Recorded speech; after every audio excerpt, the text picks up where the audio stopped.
খুলনা মোংলা মহাসড়কের Rampal Bailey bridge এলাকায় সড়ক দুর্ঘটনায় নবদম্পতি সহ ১৪ জন নিহত হয়েছেন।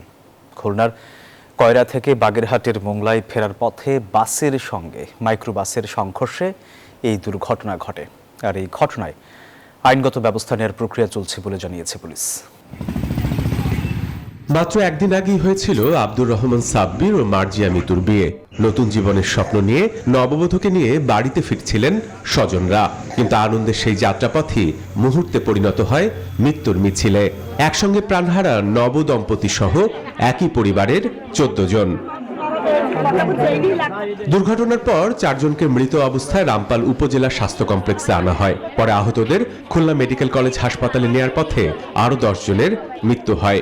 আমার বড় মামার পরিবার বিয়ে করতে গেছিল, বিয়ে করে নতুন বউ নিয়ে বাড়ি ফেরার পথে ওই রামপাল ব্রিজের আগে ওয়েক্সের সাথে অ্যাক্সিডেন্ট হয়েছে। ১১টা সাড়ে ১১টা থেকে বাড়ির থেকে আইছে।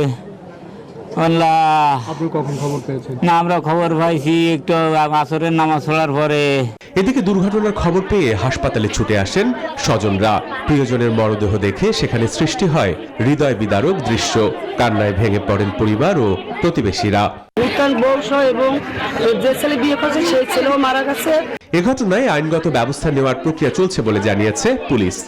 সংঘর্ষ হয়ে তাৎক্ষণিকভাবে স্পটে ২ জন, পরে ঝনঝনি হাসপাতালে এসে ২ জন, ৪ জন খুলনা মেডিকেল কলেজে ভর্তি করে ওখানে চিকিৎসা অবস্থায় ওখানে আরো ১০ জন মারা যায়। মোট ১৪ জন এই ঘটনায় নিহত হয়েছে। নিরাপদ সড়ক নিশ্চিত করতে কার্যকর পদক্ষেপের দাবি সংশ্লিষ্টদের। Desk report, news 24।